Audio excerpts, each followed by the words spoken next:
Now let's review merchandise inventory's effect on the balance sheet and the income statement. We're only going to look at inventory. We'll ignore cash or accounts payable for now. And notice we are looking at a balance sheet. When we purchase inventory, assets increase. Specifically, the merchandise inventory account increases. Notice there is no expense that is affected when we purchase inventory. That is because inventory has a future value. It's not used up. So we temporarily place the cost of the inventory in the inventory account until we sell it. Because the cost is placed in the inventory account, this is called an inventoriable cost. So now we're going to go through some simple scenarios to see if we can figure out what the true cost of the inventory is. Scenario 1. You buy inventory and it costs $100, but the supplier also charges you $9 in tax. So the question is, what is the inventory cost? Well, the cost is $109. Because the tax is part of the cost of obtaining the inventory, the $9 is added to the cost of the inventory and therefore resides in the inventory account. Let's look at another scenario. Scenario 2.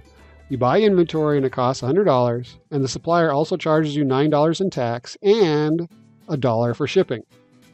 So the question again is, what is the inventory cost? Well, it's $110. Because the tax and the shipping are part of the cost of obtaining the inventory, the tax and shipping are added to the cost of the inventory and therefore resides in the inventory account.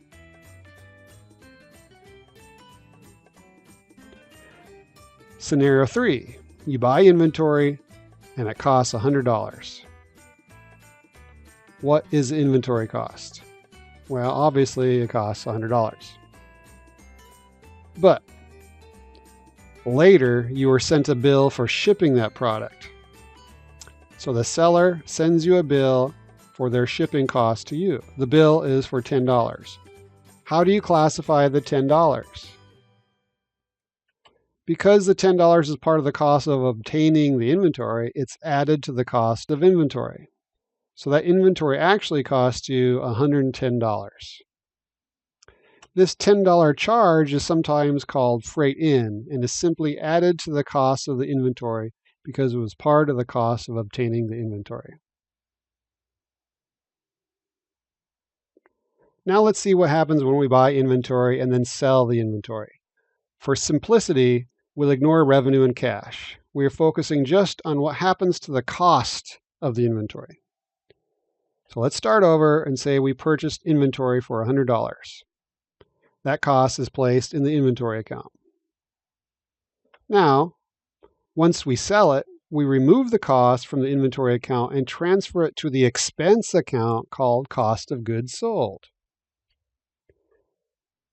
So the main point is, when you buy a product with the intention to later sell it, the costs of the product are an asset called inventory. It only becomes an expense when it's sold. And that expense is called cost of goods sold, or COGS for short. You can also think of cost of goods sold as cost of products sold.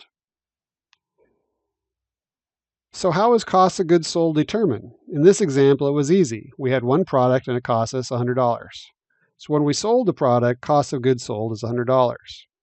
If the company is using a perpetual inventory system such as LIFO, FIFO, or weighted average cost, then we use that method to determine cost of goods sold. But what if the company doesn't use a perpetual inventory system? Then we'll show you an alternative way to calculate cost of goods sold on the next video.